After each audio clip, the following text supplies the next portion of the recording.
very same African-American voters. They have him at 46%, and this is after some unfortunate comments that he has apologized for. After the debate, after his comments, after his apology. So this is the fallout. And that is very good news for Vice President Biden. By the way, Pete Buttigieg, 3% among African Americans there. So of the top five, yes, Warren has problems. Buttigieg has more problems. And that's an improvement for Buttigieg among African Americans compared to the recent polls that he's gotten, which are even worse. I mean, Warren at 19%, 7 points away from Biden. That's really remarkable. I mean, we're so far away from the primaries even beginning, and voters are already moving away from that 20 to 30-point lead Biden had. I'm struck by the African-American vote as well. Biden still dominates, 46% to Harris, 17%. Now, Harris definitely helped herself in a certain way. It's the first time she's been in second among African-American voters, yes. Exactly. And then Sanders with 11%, I think that's partly name recognition. Warren far behind. It's absolutely true. Warren has a ways to go with African-American voters. Carlos Curbelo, let me share with you another question that we have here, and it is most important for Democratic primary voters. A candidate who shares my views is 51%. A candidate with the best chance to beat Trump is 45%. Now, I highlight this because it is almost the exact breakdown between liberal Democrats make up 53% of our poll, and moderate to centrist Democrats make up 45% of our poll. So it won't be a surprise to you that that basically breaks down, I think, also a bit on ideological lines. And, Chuck, that's the interesting thing about this. Vice President Biden is trying to speak to both the liberal base and to swing voters at the same time. His theory is that he needs to build that coalition, win those swing voters if he's going to succeed in November. In a way, he's running for the primary and the general at the same time. There's a lot of risk associated with that these days because base voters tend to dominate primaries. But if Joe Biden can occupy that lane and win the lion's share of that 45%, he can make it. And by the way, this polling has to make the president and his team a little nervous. Joe Biden being resilient is not something that I think the Trump team wants to see. I still believe he's the candidate they fear the most because he can compete for those voters that President Trump took away from Hillary Clinton in 2016. So I think looking at these numbers has to make a few people in the White House a little nervous. Well, we're going to have those numbers over the weekend for you, and that'll be, I think, interesting for folks to look at.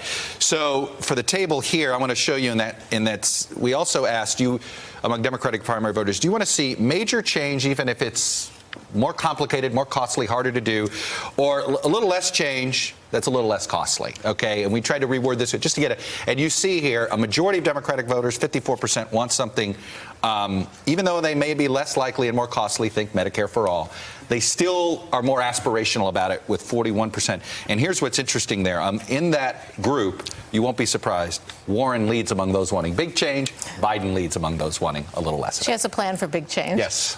And it's interesting that she's doing better than Sanders is in that group, given that Sanders has spent the last 4 years using very explicit terminology, uses the word revolution. He's very comfortable with it. The fact that that messaging hasn't made him the winner among this particular group of Democratic primary voters is indicative, I think, of a challenge for him going forward. One other Sanders problem here, he's only polling at 3% among primary voters who are over 50. That's a huge issue, given the way that age impacts how people vote. Yeah, no, Biden given the fact that old people vote. Yeah, exactly. That's right. Go ahead. The revolutionaries and the incrementalists. I mean, most of this breaks down cleanly. We know where Biden is. He's By the way, the voters have figured it out.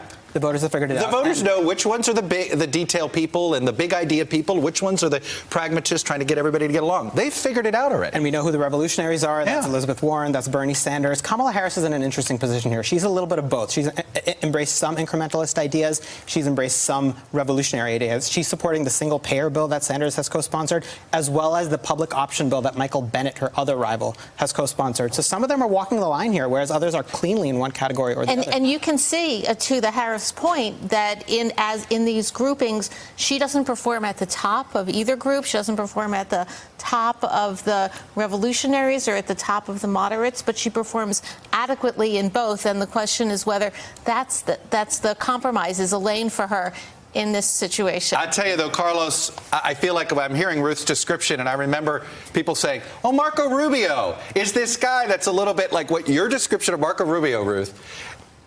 of Kamala Harris Yeah. is the description that most Republicans gave Marco Rubio 4 years ago. He's a little bit of the base, and he's a little bit of the governing wing. He could straddle this fence, and as we find out, primary voters don't like straddlers, right? You got to pick a side.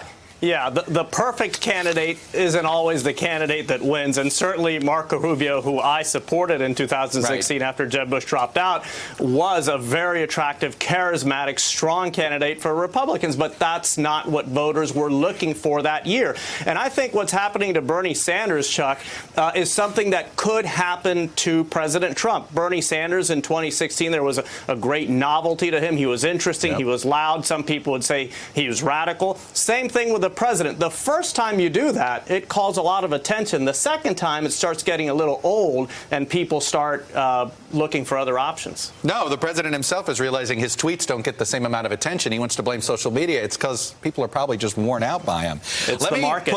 Let me put up the big one here on issues, which we asked about single-payer health care.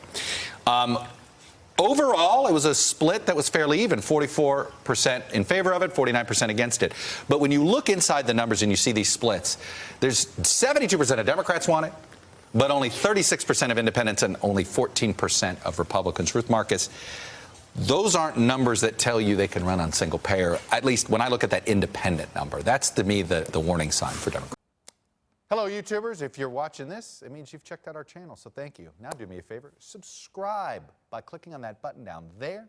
Click on any of the videos to watch the latest interviews and highlights from MTP Daily and MSNBC. You can get more Meet the Press content every morning in the First Read newsletter. If you're tired of content that you don't know anything about where it came from, you don't have to have that problem with us. NBC News, MSNBC, MTP, and the Meet the Press mindset right here for you on YouTube. Subscribe now.